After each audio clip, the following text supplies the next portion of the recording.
have Elijah Getui Oenga, who is the Member of Parliament aspirant for the Dagoretti North constituency. Thank you so much for joining us. Thank you, Brian. I'm happy to be here and looking forward to engage. All right. Yep. Now, sitting at the middle is Gloria Uroba, who is a youth policy analyst. Thank you so much, Gloria. Asante sana. All right. Now, here's Zena Lemaletian, who is a national leader. She's not a guest here.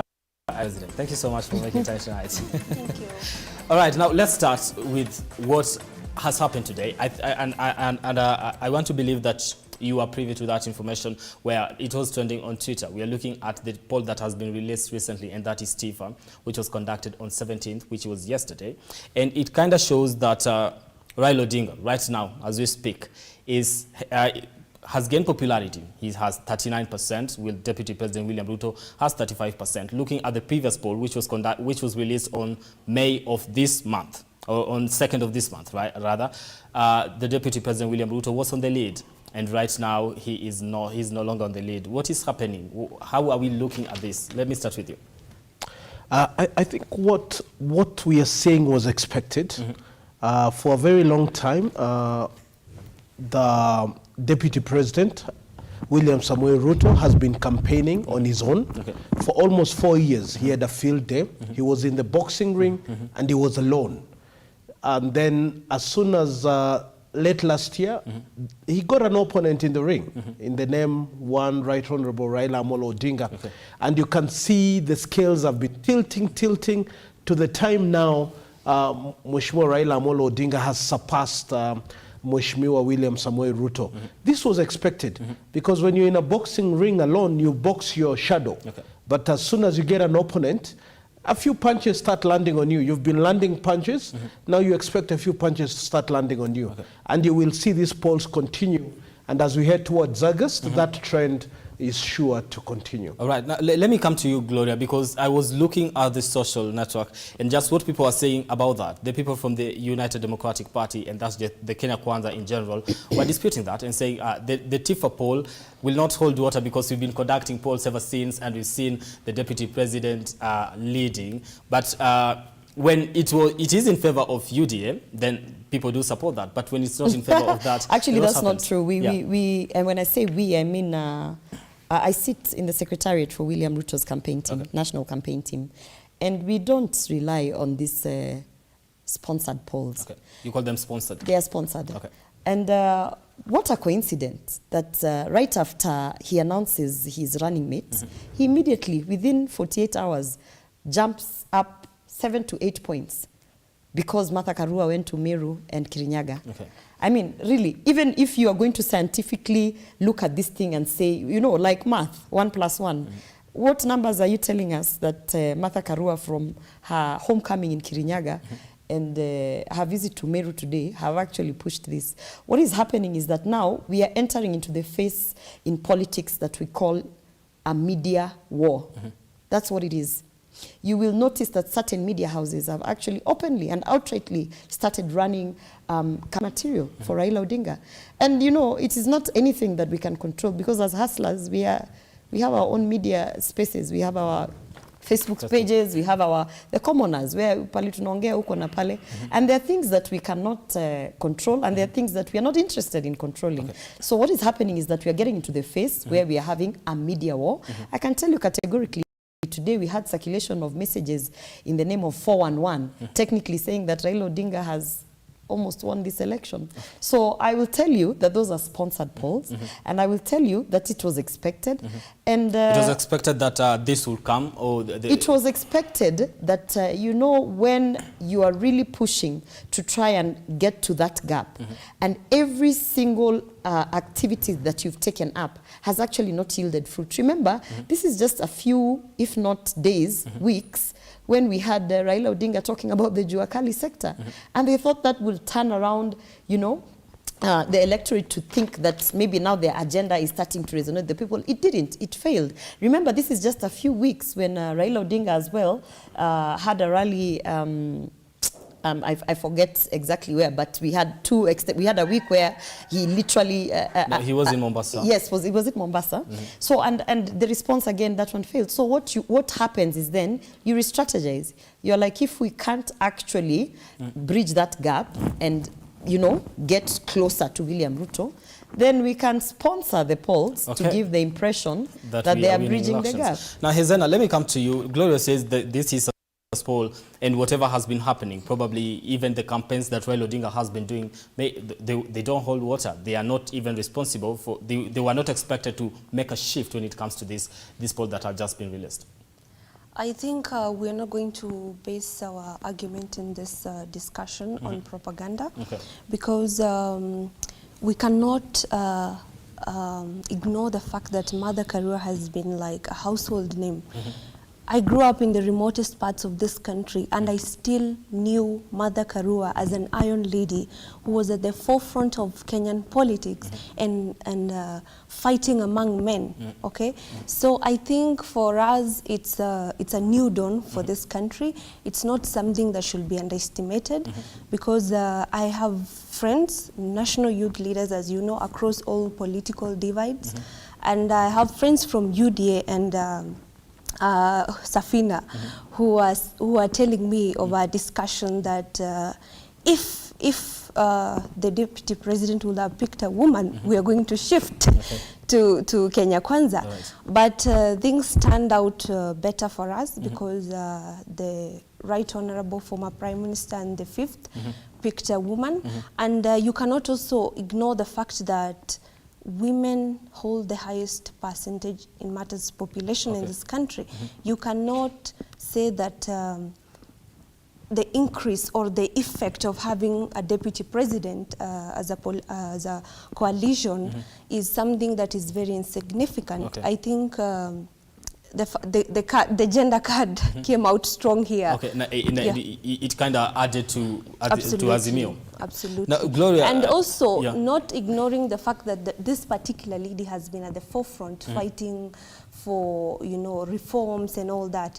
You remember when she started a movement with the NAC Kenya, I think it was Okoa Katiba or something like that. Linda Katiba. Linda Katiba, yeah. So this is something that every Kenyan would want to be associated with. I have so many friends who moved to Azimio because of that. All right. Now, I'll get into the question of perception, popularity, the running mate later on, but I just want to get you, before I come to you, you seem to not, you know, believe that the choice of Raila Odinga for Martha Karua as a running mate maybe could have made those people who were very undecided to make their decision and just say, okay, this time around, I think I'm going to go with Raila Odinga as my president. First of all, there's no such thing as an undecided vote.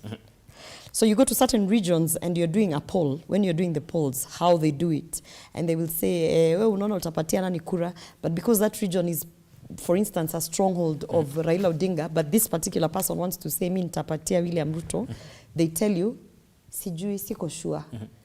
But it's because deep down, they understand the dynamics with which, so there's no such thing as an undecided vote to begin with.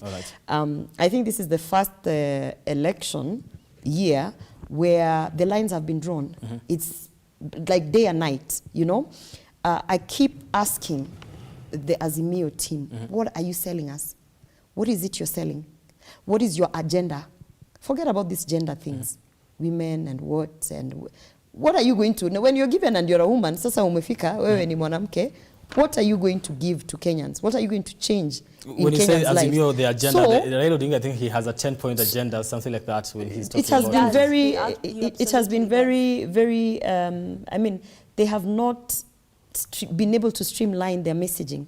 You know, they started with, it's been like a whole basket of things that they think they can achieve. Stretching out from giving 6,000 to families, to youths, and then coming back down to, the other day they called a Juakali sector forum. It's a lot of confusion. You can't really tell what the messaging is. And I will give it to them, for the first time now, there seems to be a theme that Azimio can run on. They are trying to sell the gender card, which is okay. At least they've settled on one theme. But I want to say that I don't believe that this naming of the running mate had an impact.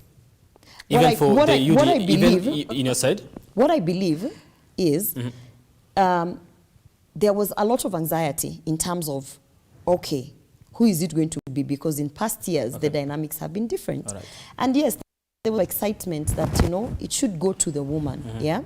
And there were expectations as well. And we pushed for the expectations that people wanted. But when it comes down to winning an election, you know, it comes down to numbers. Okay. And the numbers that like, allow me to say, for instance, Martha Karua vied for presidency and got 43,000 votes nationally.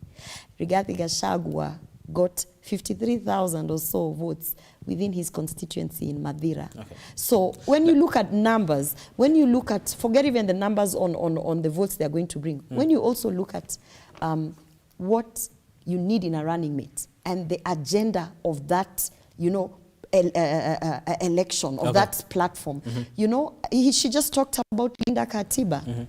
Linda Katiba was an initiative against BBI and we're going to that was being led by Raila Odinga. And why she decided to join that. What the paradox of it all is that you have a person who strongly does not believe in the ideologies of Azimio or ODM, actually deputizing their presidential candidate. Okay. Let me come to you. According, Gloria disagrees that the naming of the running mate actually did have an impact. I will use her words.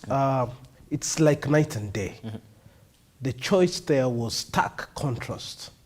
Rigathi Gachagua inspires nobody. Okay. Correct. In fact, while they were, you know, Kindiki Kithure was interviewed, brilliant. The man is professional, he's articulate, he's eloquent, he's everything you want in a deputy. And what is that when they were discussing, he won all the rounds. He won all the votes. Even within the Kenya Kwanza, everybody wanted Professor Kindiki Kithure.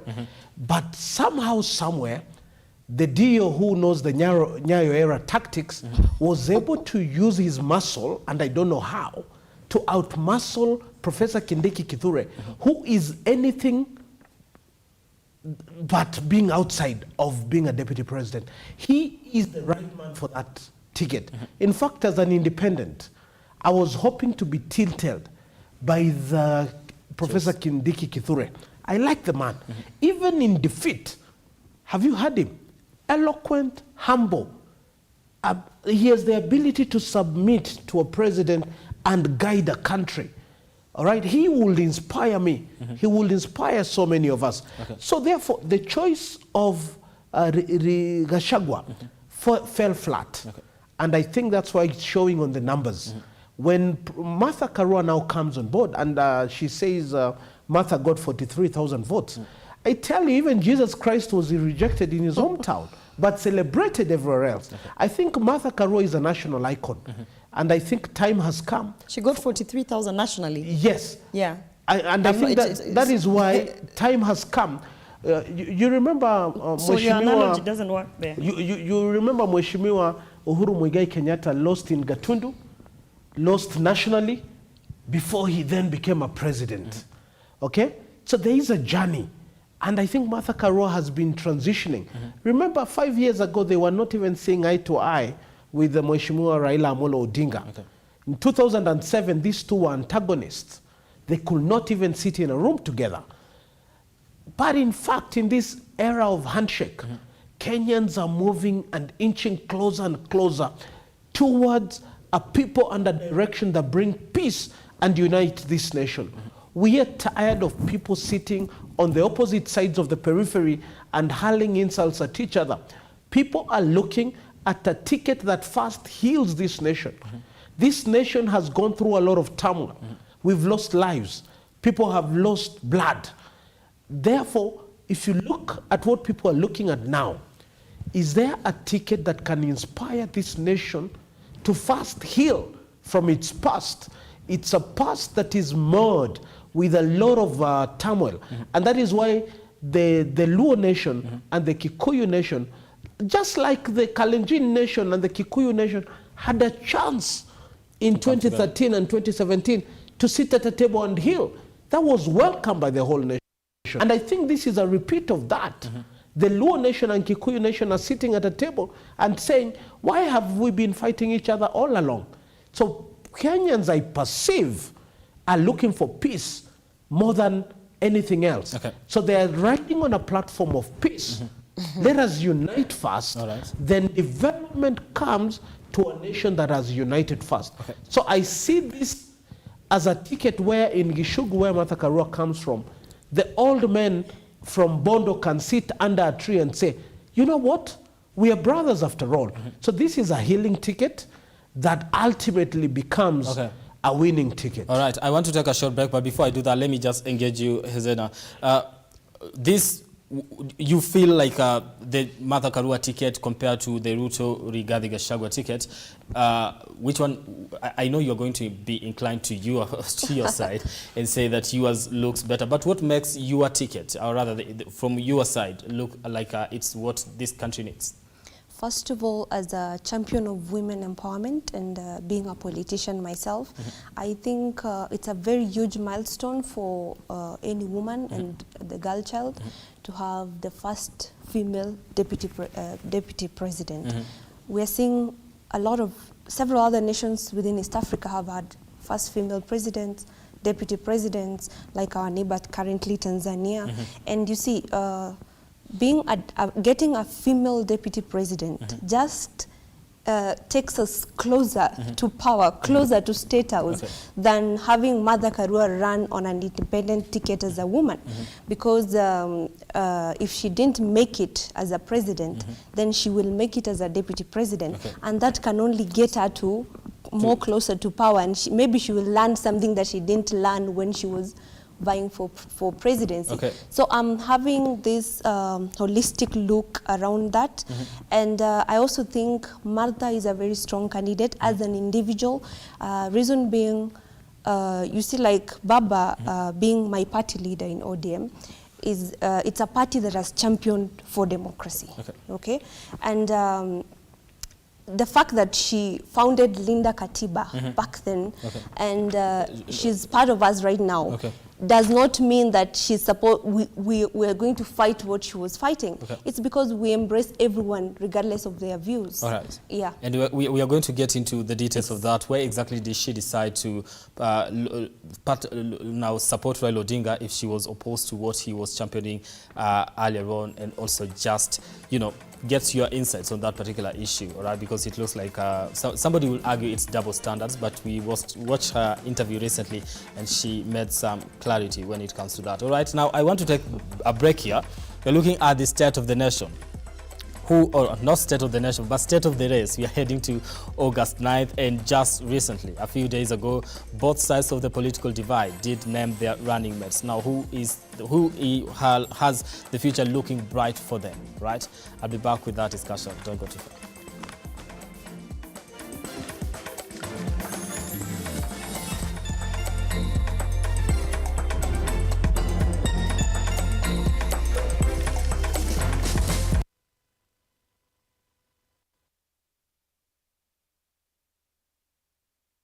Like, follow, subscribe, click the notification button.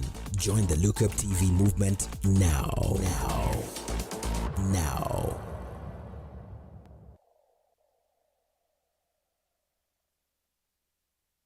Yippee! Kamata floating at 349K. Oh yes, for only 349,000 Kenyan shillings, you become a plot owner at the Great Oasis Gardens, Nanyuki. The Great Oasis Gardens, Nanyuki is located along the Nanyuki-Rumuruti Road, only 11 minutes from the Cedar Mall and right opposite Mount Kenya Wildlife Estate. This is the best place to establish the getaway home that you have always dreamt about. For every 349,000 that you deposit or pay as installment towards any of Optiven's plot of land, you get 10K cash back instantly. Jaza basi twende Nanyuki. Bigger is indeed better.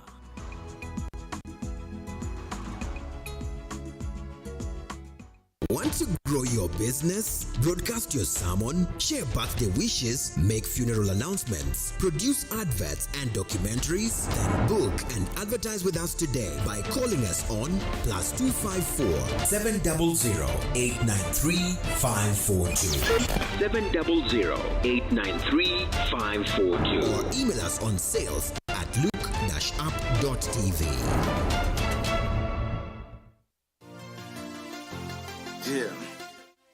Are you looking to turn your passion to purpose? Vera Beauty and Fashion College now brings you online classes at the comfort of your home. We are a TVET-approved institution with over 20 years' experience in training competency-based courses in fashion design and creative arts, cosmetology, hairdressing, beauty therapy, interior design in soft furnishings, event decoration and flower arrangement, hospitality and catering, and training of trainers. To enroll, call us today on 0704 577 577 or visit our website at www.verabeautycollege.com. Vera Beauty and Fashion College, a center of excellence. Help me identify a beautiful woman. I never came across one till I got to Vera. Welcome to Look Up Guest House, Retreat and Prayer Center. When you first come in, we will be happy to receive you at our reception, then proceed to our cozy and well-equipped accommodation facilities. We aim to provide our guests with a unique, comfortable, and worthwhile experience. Here at Look Up Guest House, we provide our guests with a continuous supply of room amenities.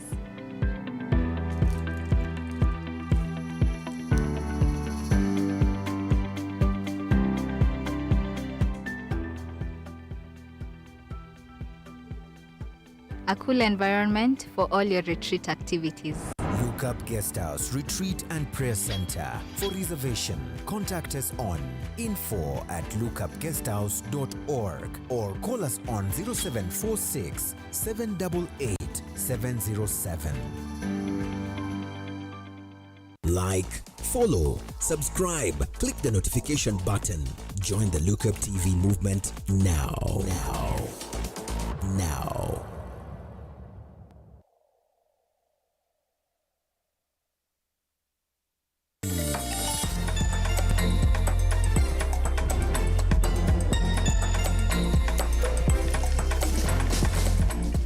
All right. So the show was continuing behind the scenes. And we are back on air right now. All right. We are looking at the state of the race.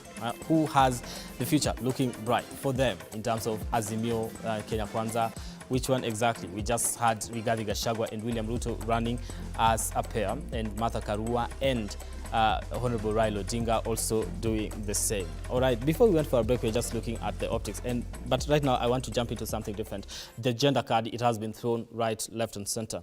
Just looking at whether this is a good thing for the country right now as we speak, because it seems to have earned the Azimio La Umoja, One Kenya Alliance some mileage when it comes to... Before I address that, Yeah. there's a very important thing that my co-panelist said. Okay.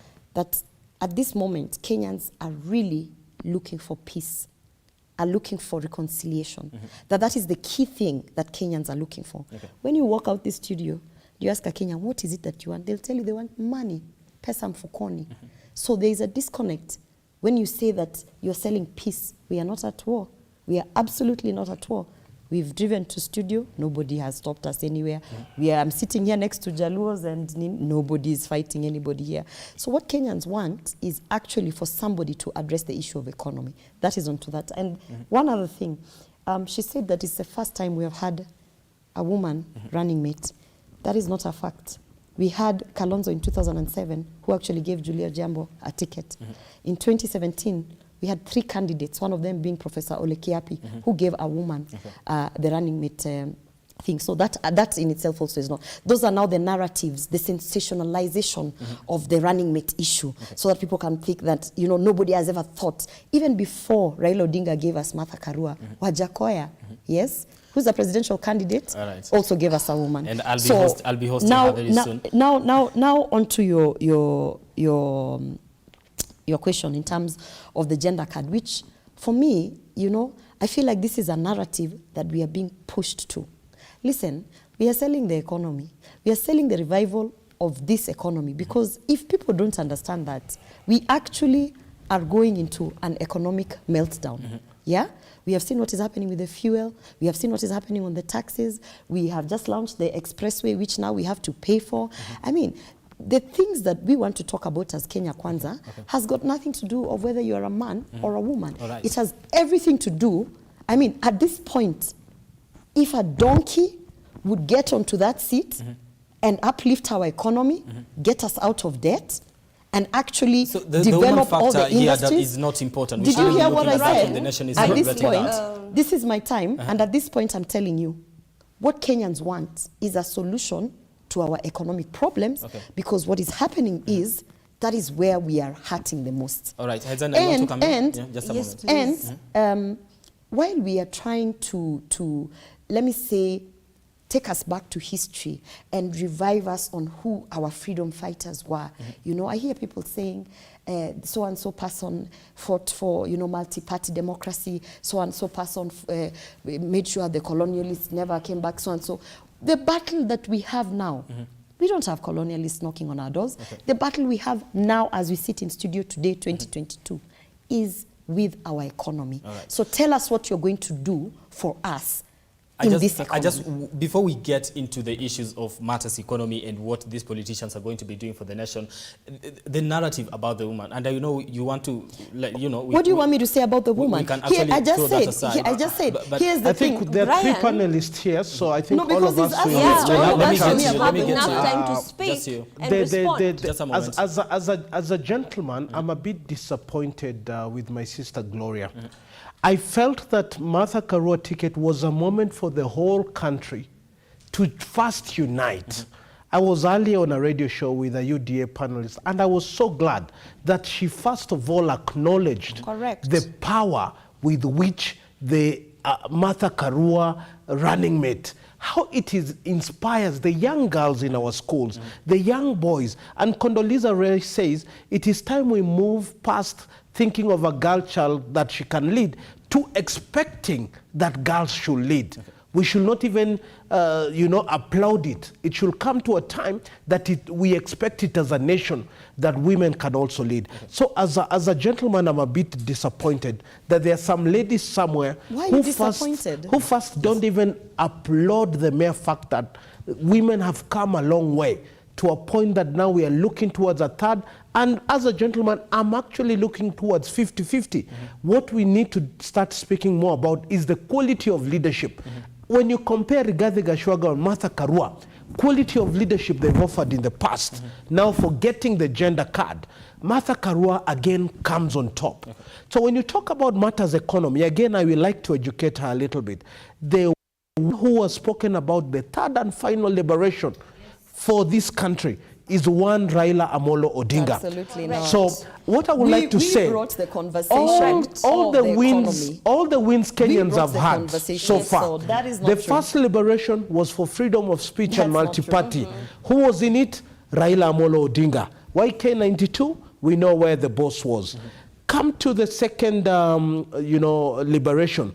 When we talk about the constitutional amendment and issues to do with devolution, which has been Kenya's biggest success story. Who was behind Majimbo? Talking about Majimbo in the early 90s, when everyone thought it was an anathema to talk about Majimbo, it was one Raila Amolo Odinga, who again is talking about the third and final liberation, the economic empowerment. The economic empowerment narrative. They are hijacking a story, we brought the wheelbarrow running to with the it. forefront. The wheelbarrow was brought to the forefront by William The Samoei wheelbarrow Ruto. is an archaic symbol of slavery. Just a moment. We want to move away from the wheelbarrow that is a fact. to The a digital wheelbarrow economy. And the hustlers and the mamambogas and all of that stuff was You brought go to the Goreti North where I just a come moment. from. I Try want to give bring them a in wheelbarrow. Hezana. brought to Hezana the has something to forefront. say. Just a moment. Go down the road in Kawangware, give them a wheelbarrow. Who brought the They conversation will throw it back at you. Okay, we are going to get into... we want a digital economy.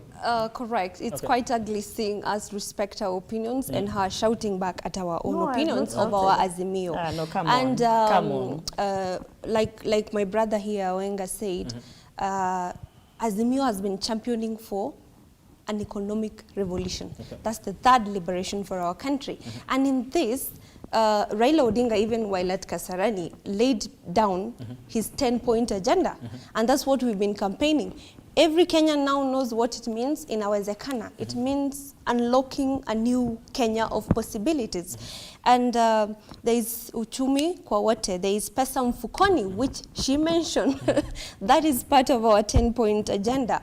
And this basically means expanding the social welfare for Kenyans. And then there is uchumi kwa kina mama. That's an economic liberation for the women. And like Thomas Sankara once said, that there is no true social change without true liberation of the women. And us having a deputy president as our candidate, it means our coalition is ready for a female, for the first female deputy president to come out of Azimio. And once we have this, you know that most other countries have fulfilled even a 50-50 gender rule. Kenya is yet to realize even the 2-3 gender rules, despite the formation of the 47 county women rep positions. And for us young women who are moving into active politics, you know, these are the interests of the people. Azimio has laid down very clearly about what they want to do for Kenyans. When we talk about the economic liberation, Baba spoke about industrialization. He spoke about one product, one county, which is also another of our agendas. This means that the government will finally have to pay attention to what product each county can bring forward and manufacture and produce and ensure that it uplifts the economic life of its county citizens. And personally, I'm happy. And another thing she spoke about, Azimio la Umoja is a coalition that's championing for unity in our country and peace. And for that matter, I really don't like to see someone being very ignorant and assuming where they come from is peaceful, and that means the rest of the country is peaceful. I come from almost a war-torn region. A lot of the northeastern and the north of Kenya, and even some parts in the south, people are still fighting. When you talk about Azimio la Umoja, it's something that is very close and dear to our hearts, because finally we have hope that these communities will start living in peace.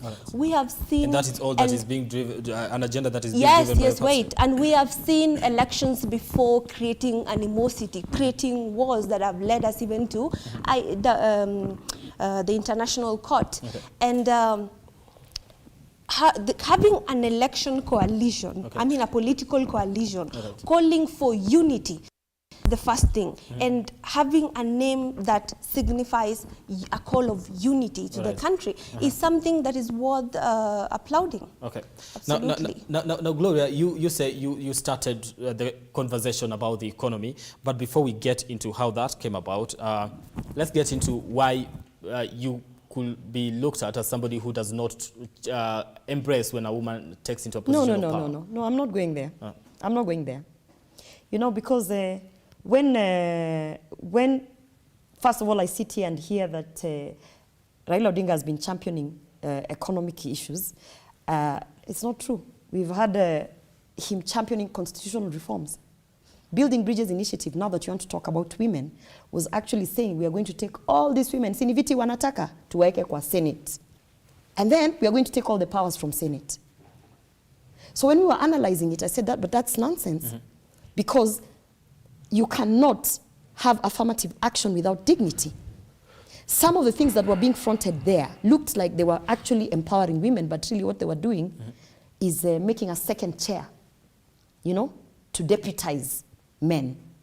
So I don't want to be drawn into what you're asking me, because you see, in this time that we are in, I am not going to just celebrate that we have gotten so-and-so who's a woman. After whoever wins, both sides have their own government. We had Raila Odinga actually stating about 6 ministers. None of them was a woman. So even if you want to draw me to that card, I will tell you, for instance, other than Martha Karua, all the names that were mentioned during that unveiling, now, would it not we be didn't, probably... we didn't even have 1 out of 6. If we are going to achieve the 2/3 gender rule, out of 6, how many should have been women? None were women. In the same Azimio that you're saying we are going to champion issues of gender and things like that, you know, I want to just pose a very simple question. For instance, we're talking about empowering women with dignity. Martha Karua is a presidential candidate who ran as an aspirant to sit at the topmost seat. What have we done? We've watered her down. We've said, no, is this that is my watering her opinion. down or giving her the opportunity You drew to me rise to the there, so ladder? let me tell you, we've watered her down. As a matter of fact, prior to her being made number 2, because like when you go to any meetings, and I'm sorry to say this, and I'm sure many women who are listening to me this night have experienced this. You go to a meeting and they say, oh, we have to form a committee. And they say, oh, you know, committee, there's chair, there's this. The first role that they assign to a woman is what? Secretary. So what they have done to Martha Karua within the political spaces is, this is a person who had, as you've said, the potential to actually vie. And even if she actually... But if she went as an independent, will she have actually managed to get that? No, let me just convey my thoughts. Okay. Yeah? If she vied as the president of this country, that third horse that we are looking for, that is supposed to push us into a rerun, into, you know, that would have been Martha. But what do you do? Because she's a woman, you take her, you make her second chair. So don't ask me to celebrate things that I can see in black and white. Okay. I wish she ran for presidency, because then I would say, oh my goodness, actually, we have a problem here. You know, there is a woman from Mount Kenya, in an election cycle where there's no presidential candidate from Mount Kenya, there is a woman from Mount Kenya who is running, and she has a so-and-so deputy. And then it was a conversation we could talk about. I'm ready to come in. Okay. But am I participating in this show or what? Yeah, you are participating in this show. So and I want to throw something to you. Yes. Because now we are saying like Martha Karua in the Azimio coalition seems to have been watered down. Then what about your coalition, the Kenya Kwanza coalition? Where is the place of women when it comes to that? Because looking at the top... At the forefront. How? At the forefront. Let me tell you something. I was an aspirant for Bobasi constituency. And I vied, and I went to the party primaries. And I can tell you what my party, UDA, and my party leader actually did to propel me and push me as a woman in politics. Okay.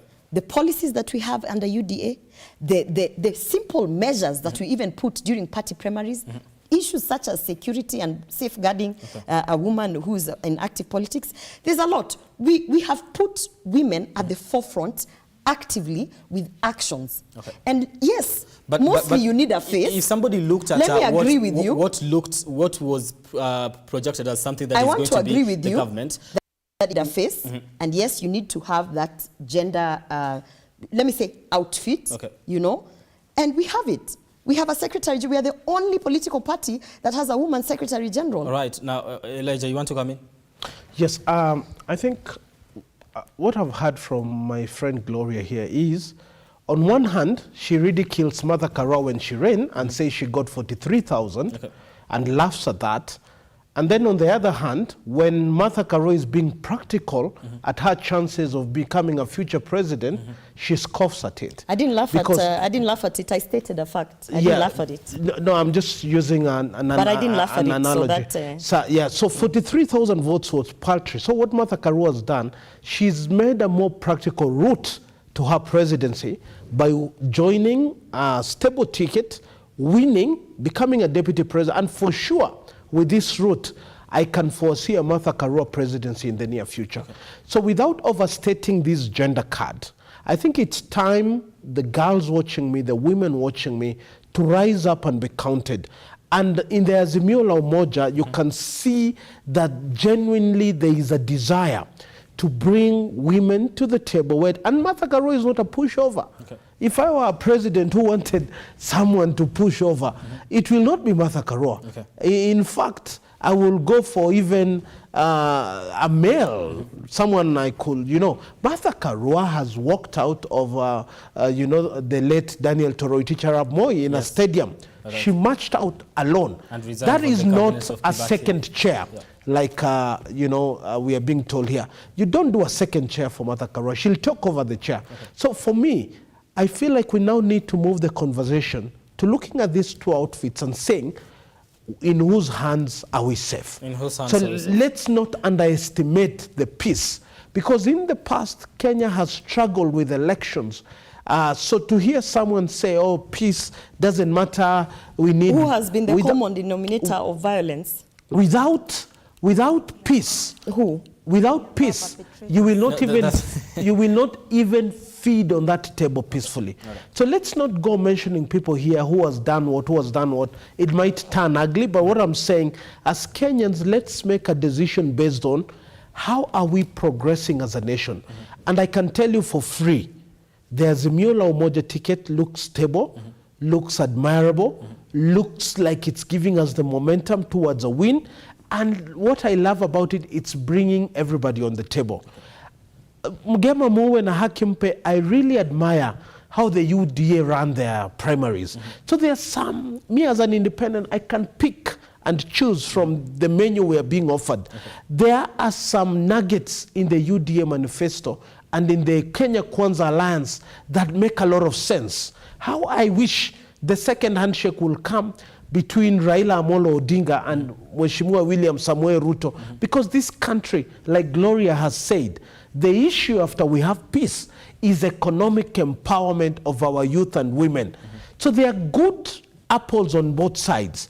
And now the conversation needs to shift from looking at William Samoei Ruto and Raila Amolo Odinga as antagonists. And I hope Kenya can mature to a democracy like Angela Merkel's of Germany, where people sit from different sides of the table and say, how do we move forward as a nation so that the woman in Lokichogio, the young man in Dagoretti North can be economically empowered to move us forward to the next chapter of our being. All right, Hezana. So I think she was wrong on saying only UDA has the Secretary General who is a female, a woman.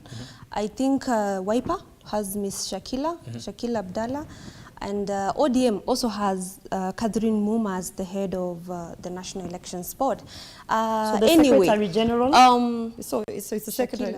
Shakila Abdallah. So anyway, we cannot ignore that it's time to emancipate the women of Kenya, and we're not apologetic about that. I believe in Raila Odinga's government, there are more ministerial positions, and so many of them will go to women. Because, first of all, he's working hand in hand with the president. And if you look at the Jubilee government today, they have several positions for women who are CSs, like Ambassador Serena Mohammed, Rachel, and all the rest.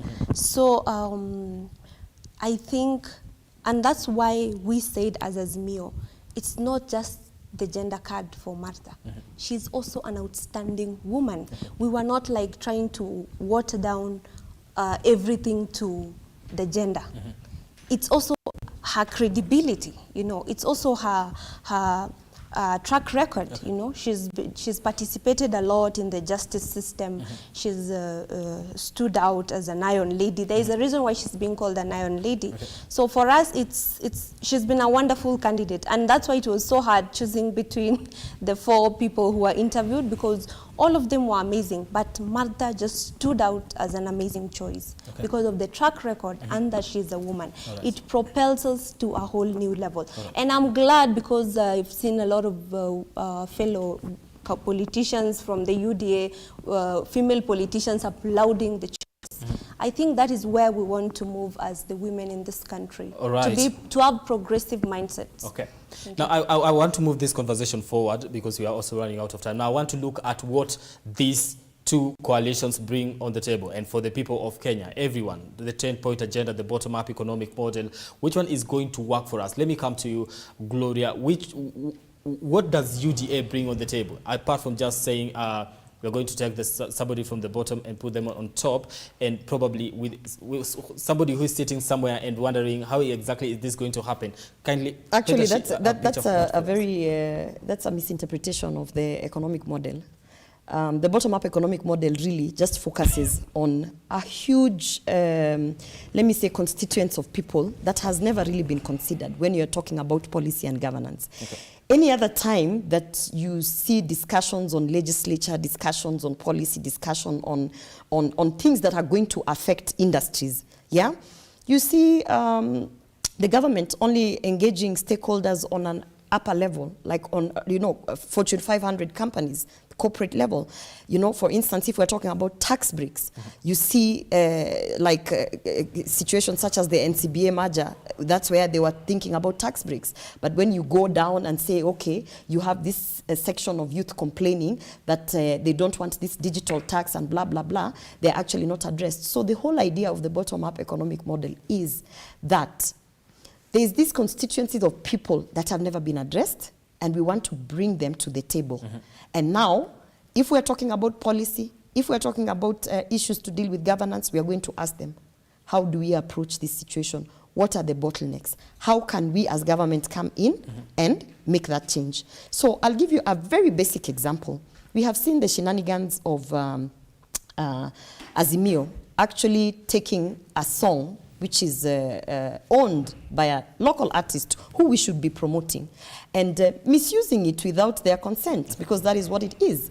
And then what came out is you had two government agencies coming out to give conflicting information that they are actually right and they have followed the law as per se. You know, we've seen Kekoba actually come out and say, no, that is not the case. You only paid for performance rights and this and this and this, but did you not pay for endorsement? And then you saw Ezekiel Mutua coming out with MCSK things and saying, actually, this is the issue.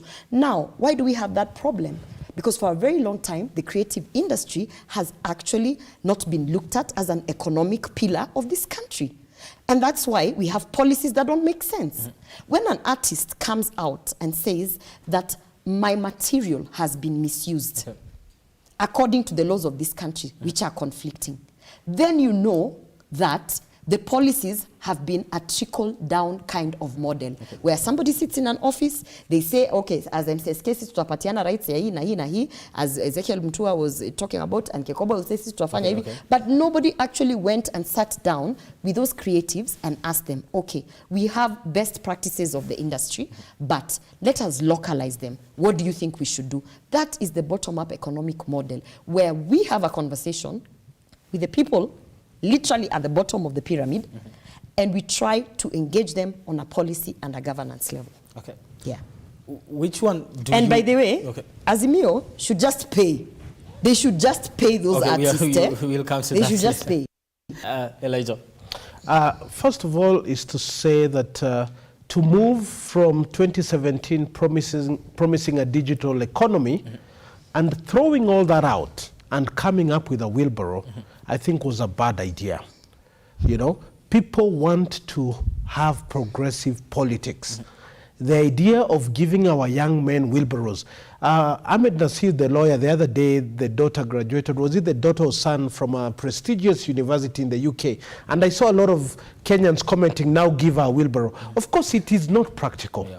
I think the economy of tomorrow is a creative economy, like Gloria is saying right now. You realize a wheelbarrow is a symbol? We're looking, it's a symbol, but it's an archaic antediluvian symbol. Although it's a symbol. It is a symbol like that should have been used. The orange for ODM is a symbol. Luckily, I allowed you. So you're not saying that everybody, we are giving you oranges. Luckily, I allowed you your time to speak, and I know you'll allow me the same latitude. So, honestly speaking, we are looking at a nation where 60 to 70% of its population is youthful, and we are looking at about more than half of that population is jobless and hopeless. So we are looking for something inspirational, not just a symbol to nowhere. A wheelbarrow, honestly, of all the things, they should have utilized the Kenyan youth to tell them what kind of symbol they could have used. An orange of all the things. Yeah, so what I'm moving to now is to say, can we look at the Kenyan economy in a more holistic way, where the youths are not just used as slogans during election periods? What most of these political coalitions do, they come in, throw promises all over to the youths as a bait, just to get the votes. And after they get the votes, no one actually is looking at how do we honestly convert this mass population into a useful, and do you know why the Kenyan economy is not growing as fast? Because Kenya's most important resource is underutilized and underheard. Youths are not being heard. They are so creative. Come here, I take you to Dagoretti North. I think we have the best talent in terms of sports, in terms of creativity, in terms of music, in terms of art, but so many of these have turned into drug and alcohol. Why? Because the governments and the leaders that be don't fully understand and comprehend how do we turn this energy into a useful commodity that can make sure most of our young people are growing out of poverty and creating a dignified life for themselves. Right. So I feel like Kenya Kwanza and Azimio can do better. They haven't, right now as you speak, there's nothing to admire about them. I like the 10-point agenda. I like some aspects of the Kenya Kwanza manifesto, but now we need to have honest conversations. Can we involve the young people whom we are throwing baits to, have conversations like we are having? Can we do like we did for BBI? Can we go around and listen to these young people? Like the Dagoretti North, we have no stadium, yet I can tell you, we have thousands of young people here who will be the next Ronaldos. So as a country, how can we ensure that we put money in building innovation hubs, in building stadiums, in building sports centers, in building creative centers, where the most important resource Kenya has, it's not the big five, as much as we love the big five. It's not our lakes, it's not the expressway, it's not the SGR. Kenya's most important resource, I dare say, live on Look Up TV, is its young generation that is currently underutilized, underheard, and not served by any of the coalitions. But I trust more Mheshimiwa Raila Amolo Odinga. He has repeated about the third and final liberation, and I hope finally, as he ascends to presidency, he's going to give this segment a chance. And brilliant minds like Gloria and Lematian, I hope to see them from whichever color they come from.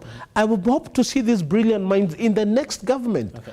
Can Mheshimiwa Raila Amolo Odinga tap these great minds we have here and help him finally? Or if it's Mheshimiwa William Samoei Ruto, for goodness sake, can he tap some of these young across from Samburu to Bobasi to Nairobi, so that we craft a future for this generation? Because if we don't do that, Brian, the biggest threat to this country, it's its biggest resource. It's not Al-Shabaab. If the young people of this generation are not finally crafted for an economy, they will become a hazard. And I tell you, now you cannot drive with your window down. We've seen even in Mombasa, there was a little bit of... There is so much. Just robbing it's too much. But those guys are so brilliant, just not catered for in the current economic dispensation. All right. Hezena, let me come to you. You are a youth. Yes. You are in Azimio, as probably we try to wind up here because I'm running out of time. And we are looking at the state of the race and the future of you as a person. Where would you say the future of this country, the future of you as a youth is safe moving forward? I think particularly as a youth and a woman, I am safe in Azimio, like I stated in Kasarani. Reasons being because I identify with the 10-point agenda of Raila Odinga. You know, things like magic wa kila boma. I come from a dry part of this country, and water is a necessity to us. And the government that assures we're going to get water, that is where I will lead my people to. And there is also the Inua Mama program, whereby they will provide access to financing for women-led businesses, and there's also Baba Care, which talks about improving and accessibility to health care for all. My county has been one of the most horrible, has had some horrible hospitals, but I thank God because now we have a new hospital. I'm only hoping that in the next government, they are going to make sure that healthcare is accessible even to the remotest parts of this country. And then there is the Inawezekana itself as a slogan is actually point number 1 of Azimio, and everyone knows about Azimio, such that when you ask even our UD or Kenya Kwanza counterparts, their agenda is Azimio. So Inawezekana basically is about the youth.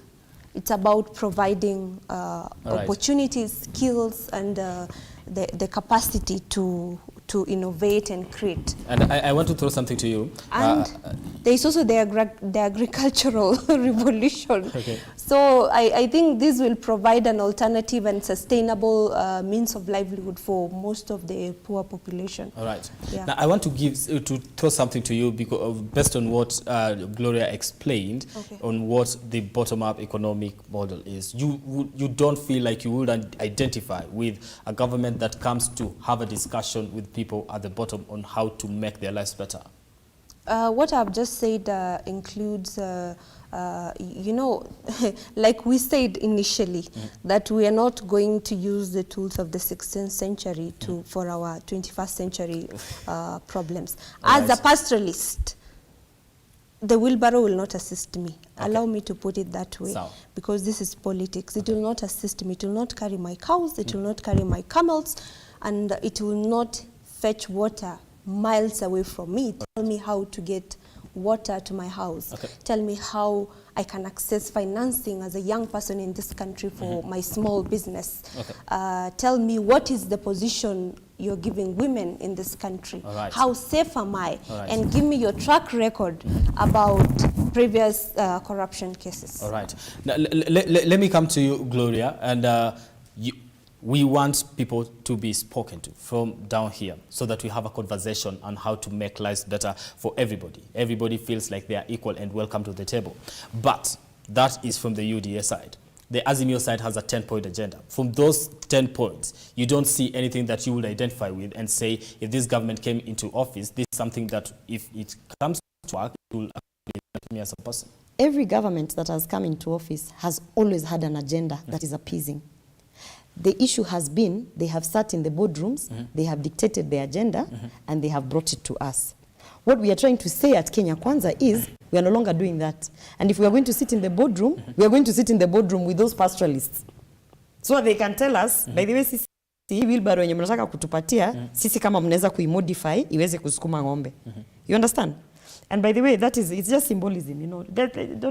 We are all very learned people on this set. A symbol is a symbol. I can't keep referring to the ODM orange and asking them, Kwani, we are going to have vitamins throughout. What happens with proteins? So it's a symbol, and it actually signifies what we are trying to say, that we will come down to the tools of your trade and talk to you about your trade. Okay. And here's the difference. You have seen us going around, and we are calling them economic forums. In every county that we go, you have seen conversations happening between the party leader, who's the presidential candidate, directly with the farmer, directly with the tout, directly with the person who, hata kama ni agent, broker wa mahindi ama nini. You understand?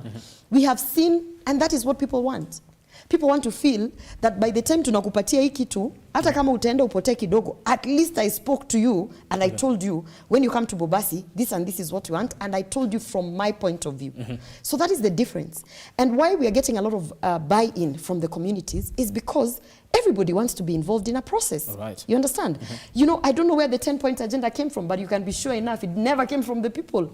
It came from a circle of people. So the Kenya Kwanza is getting its agendas from the people directly. We are getting the agenda from the electorate. All right. And we are telling the electorate, by the way, we are going to sign county charters, economic blueprints for every county, such that the plan is, when we have that economic blueprint, let's say in Kisii County, the governor is on board, our gubernatorial candidate, and he's going to sign that when he takes office, he's actually going to deliver and work from a county level to deliver on the county charter, which is now tied into the national charter of the economic blueprint. Okay, now this is the thing.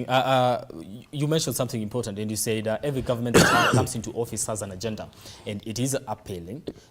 Azimio has its 10-point agenda. You have the bottom-up economic model and speaking to the people. What if yours is appealing as well, but when you get into office, then nothing actually gets to happen? That's the difference, because we are not only talking about the agenda. The reason we are going around to every county, to every constituency, to every ward to talk to them is because while we are setting up those structures, we are saying, in Kisii County, for instance, we have tea. We are trying to improve on productivity and the strains of the tea that we have there. Right. So we are saying, we are talking to the county representative of the tea, blah, blah, blah, down to the constituency, down to the ward, and then we are tying in the gubernatorial candidate. So let me say that execution is the key part of our economic forums, such that mukiona ndio hiyo sasa tumeingia State House, mujue nyinyi ndio mko na kazi ya kufanya from all these levels. All right. Elijah, you want to come in before I wind up? I think what's done well, we must applaud. Mugema muue na haki mpe. I really admire the UDA model of how they've gone round the country, getting people to talk about what they want done for them. I think that must be applauded, and I'm hoping the Azimio strategists can learn a thing or two from that.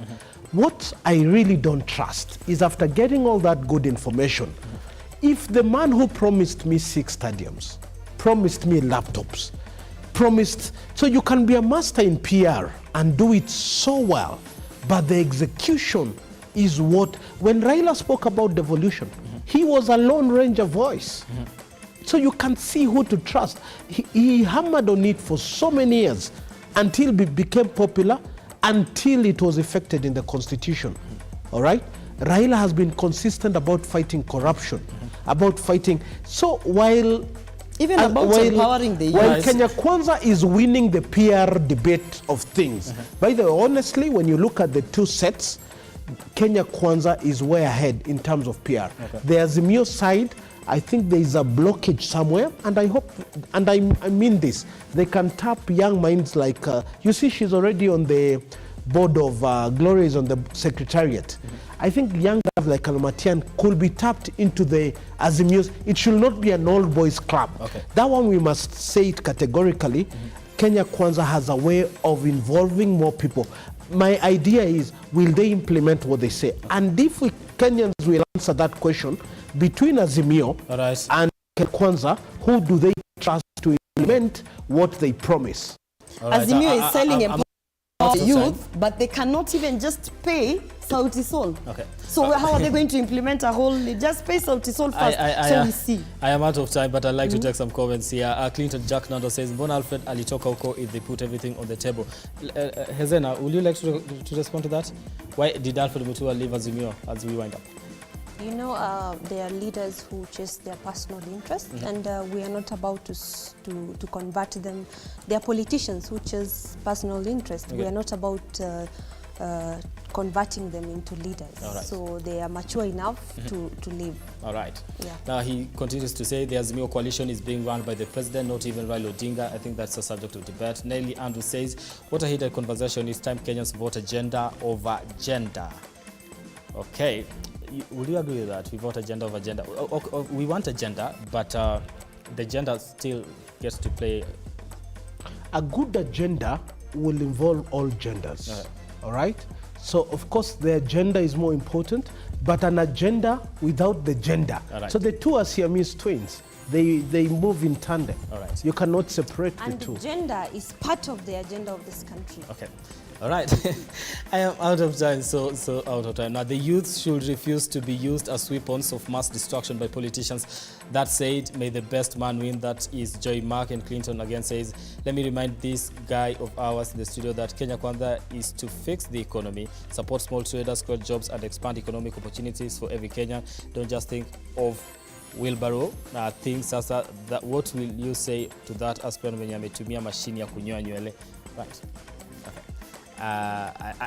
We are not responding to that. We are out of time. All right, thank you so much for making time for this discussion here on Lookup TV.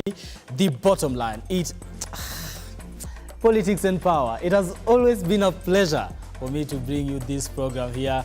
And tonight, yes, it is here. And we are saying, have yourselves a lovely night. My guest in studio, Elijah Elijah Oenga, who is a member of parliament, aspiring to be a member of parliament for the Dagoretti North constituency, and vying as an independent, right? All right, and I wish you the very best. All right, we need people like you in leadership positions. Gloria Oroba, who is a youth policy analyst. Thank you so much for making time. And when I call you again next time, kindly come. Hezena Lemaletian, who is a national youth leader and also part of the ODM team. Thank you so much. Yeah, she calls herself, people call her the Queen of the North, right?